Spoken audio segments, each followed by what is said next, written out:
Satu keluarga dijemput hidayah.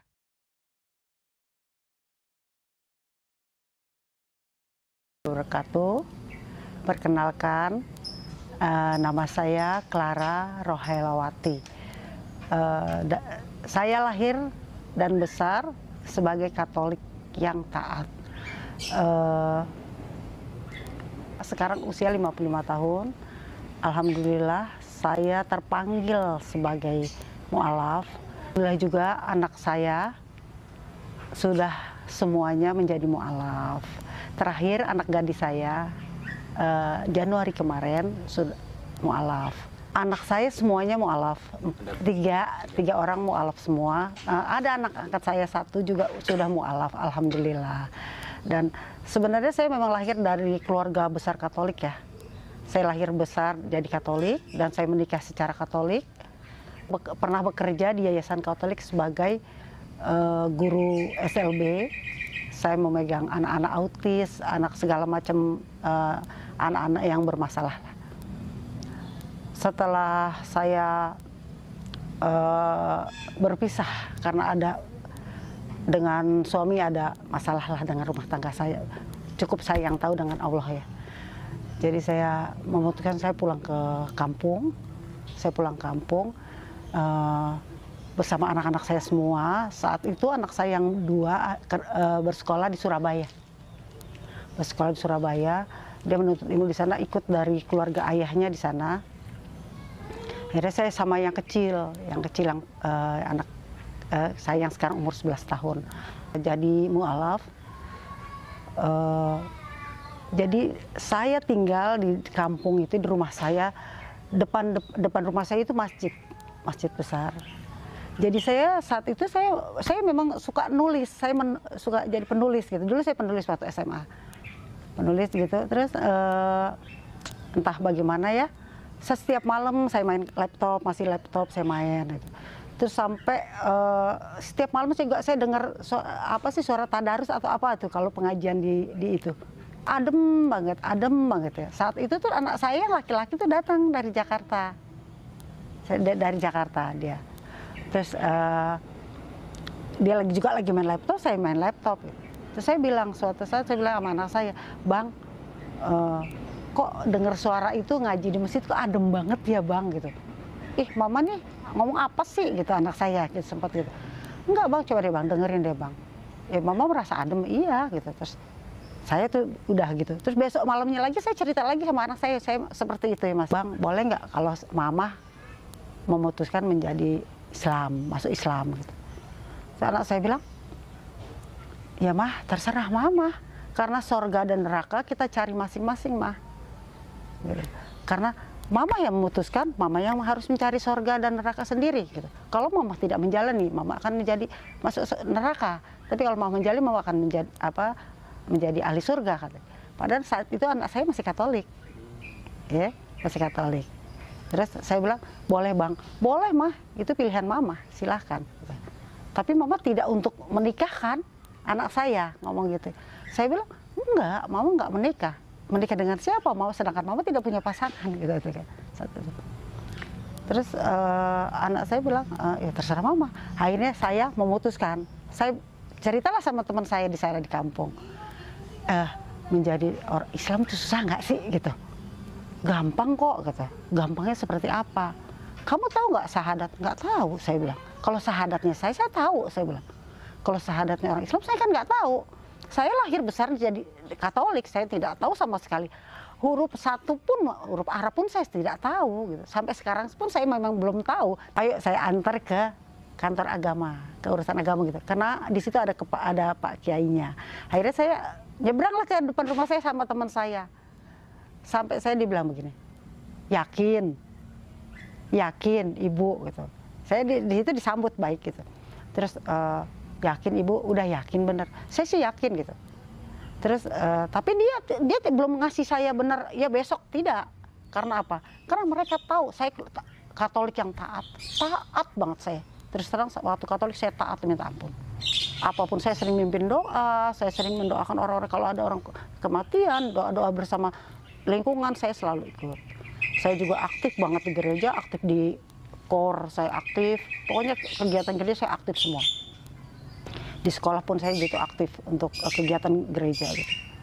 Akhirnya saya lama juga tuh, ada sebulan saya dikasih, saya tanya, Pak gimana? Pikirin dulu baik-baik, pikirin dulu baik-baik. Saya sampai nangis setiap malam saya berdoa, memohon sama Allah. Gitu. Padahal waktu itu saya belum Islam ya, tapi saya bilang, ya Tuhan, saya masih Tuhan waktu itu nyebutnya, ya Tuhan, tolonglah. Saya pingin banget gitu, saya pengen banget cari ketenangan. Siapa tahu saya nanti di situ memang saya bisa tenang gitu hidup. Bukan berarti saya Katolik tidak tenang ya. Saya banyak masalah, tapi saya selalu libatkan Allah ya dalam masalah saya. Akhirnya saya bilang lagi sama teman saya, ini saya sebenarnya bisa nggak sih masuk Islam? Saya bilang bisa. Terus, tapi saya dipanggil, terus sebulan kemudian saya dipanggil sama kepala KU. Mbak katanya, ayo kita dipanggil Pak Kiai gitu. Hah? Kemana? Ke KUA gitu. Oh iya, aduh, saya senang banget. Pagi-pagi saya mandi, saya pagi-pagi mandi. Anak saya mau kemana? Ke KUA. Kenapa? Mau syahadat gitu. Beneran mau? Iya. Saya pikir hari itu syahadat, ya. Jadi saya datang, saya senang banget. Saya udah pakai baju putih, saya pakai kerudungan. Saya dulu belum pakai kerudungan. Saya pakai kerudungan. Pas datang gitu, udah rapi banget gitu. Terus, iya Pak, kan saya mau syahadat. Siapa bilang mau syahadat sekarang gitu? Saya kok gitu Pak gitu. Ya sekarang sini saya duduk baik-baik, kita ngobrol. Pas ngobrol itu dia bilang, tidak semudah itu sebenarnya. Saya yakinin dia kamu dulu. Kamu yakin nggak? Kamu benar-benar nggak serius? Dan kamu bisa nggak menjalani hal nanti setelah kamu jadi Islam? Berat loh Islam, dia bilang gitu. Tetapi karena iman, karena saya sudah yakin bahwa masa sih gue di Kristen aja gue bisa, masa sih enggak gitu. Bahasa kasarnya ya anak-anak sekarang. Akhirnya saya bilang, yakin saya 100%, 100 bahkan 1000% saya yakin. Akhirnya, oke, sekarang gini, besok kamu siapin foto. Untuk apa? Saya tanya. Kamu butuh sertifikat untuk nanti kamu ganti agama di KTP. Oh gitu, iya untuk administrasi lah. Terus, oh iya ukuran berapa sekian. Kamu siapin besok sama 2 saksi. Alhamdulillah besoknya saya datang, saya syahadat, saya dikasih nama Siti Hadijah. Siti Hadijah. Saya tanya kenapa nama Siti Hadijah? Semoga kamu baik kayak Siti Hadijah. Amin, saya bilang gitu. Saya sujud syukur, saya minta belajar sholat, saya minta ini, pokoknya saya bagaimana caranya nih supaya saya bisa sholat. Dia bilang Al-Fatihah dulu gitu. Alhamdulillah saya waktu itu 1 tarikan napas saya syahadat. Saya menghidupi anak-anak saya 8 tahun sendiri. Tanpa siapa, tanpa ada bantuan dari mana-mana. Jadi saya yakin bahwa Allah itu punya ini sendiri. Dan alhamdulillah anak saya yang laki-laki, si Abang, masuk tahun kedua dia ini. Dan dia ini lebaran kedua, puasa kedua. Alhamdulillah saya bersyukur banget. Dan juga yang gadis, anak saya yang laki-laki, kalau nama Islamnya saya kurang paham ya. Tapi nama Kristennya Jonathan. Kalau anak saya yang perempuan ini Januari Kristi karena lahirnya malam tahun baru, yang kemarin Januari itu dia mualaf. Alhamdulillah udah mualaf semua. Nah, kalau untuk cobaan udah banyak sekali. Alhamdulillah saya selalu istiqomah. Saya mudah-mudahan terus sampai saya menutup mata saya akan terus menjalani. Alhamdulillah juga insya Allah saya tidak akan pernah putus sholat. Masuk Islam tuh gini, kok indah banget ya orang-orang Islam itu kalau lagi puasa. Oh. Ya, kok puasa, walaupun saya puasa Senin Kemis, tapi beda dengan puasa Ramadan, gitu ya. Mereka buka puasa doanya bareng, gitu kan. Terus taraweh gitu, taraweh enak ya, saya begitu. Kalau kita puasa Senin Kemis kayak kalau orang Jawa memang sudah biasa ya. Walaupun agamanya bukan Islam ya. Bukan Islam, kita tetap puasa Senin Kemis diwajibkan dengan keluarga saya. Oh, gitu. Ya, Senin Kemis gitu. Di Kristen pun ada puasa, tapi puasa di Kristen beda. Kita boleh makan 1 kali sehari. Gitu ya. Cuma terserah mau pilih mau pagi, siang atau malam, gitu terserah. Tapi kalau di Islam ini kita bisa harus menahan, bukan hanya puasa untuk tidak makan, ya semua orang bisa, tapi puasa untuk tidak berkata buruk, hawa nafsu yang penting ya, gitu. Itu sulit rupanya, ya. Saya bilang sulit juga ya puasa seperti ini, berat buat saya gitu. Tapi saya bilang, ya Allah, aku harus bisa, aku harus yakin aku bisa. Kenapa orang itu bisa, saya tidak, gitu kan. Akhirnya saya yakinin, saya bilang, oh bisa.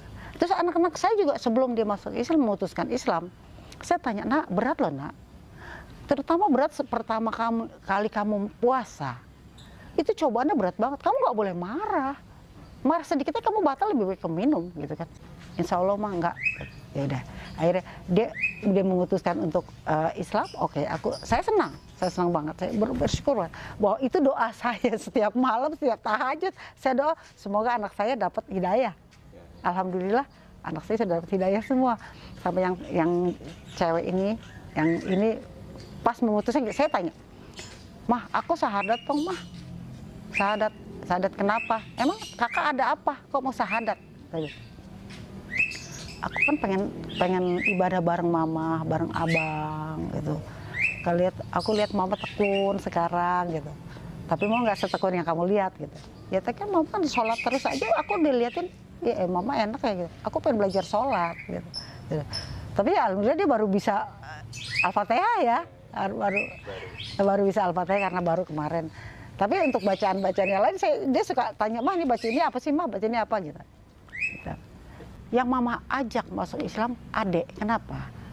Karena adek masih di bawah umur. Jadi adek yang mama bawa ke Islam, saya bilang gitu. Kalau abang sama kakak terserah, mau punya kebebasan silahkan. Kalau memang kalian nyaman di agama Katolik silahkan. Tapi kalau kalian mau jadi mualaf seperti mama, alangkah mama itu adalah hadiah terbesar buat mama. Tahun terberat saya jadi mualaf adalah tahun kedua. Saat itu saya tidak kerja dan anak saya yang laki-laki juga baru kena PHK besar-besaran waktu itu kan ya. Gitu. Itu puasa yang terberat saya sama anak saya yang cewek yang kecil itu. Puasa cuma air putih. Buka air putih. Sahur air putih. Adek kuat puasa begini aja. Biarin mah, daripada kita minta-minta sama orang, aku nggak mau mama dibikin malu sama orang. Karena gitu.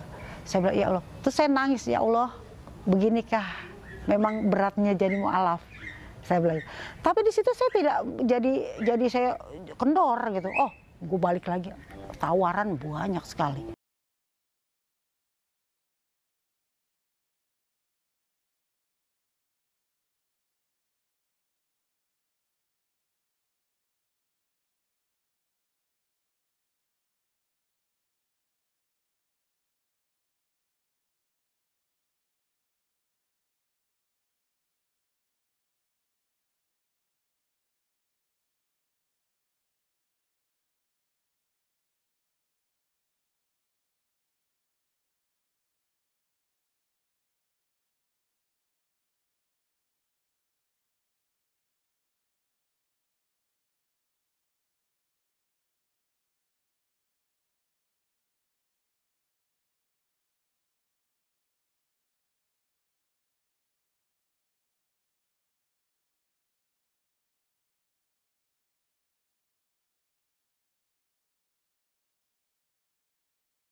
Ya Allah, memang Allah ada jalan aja dari Allah gitu ya buat kita itu.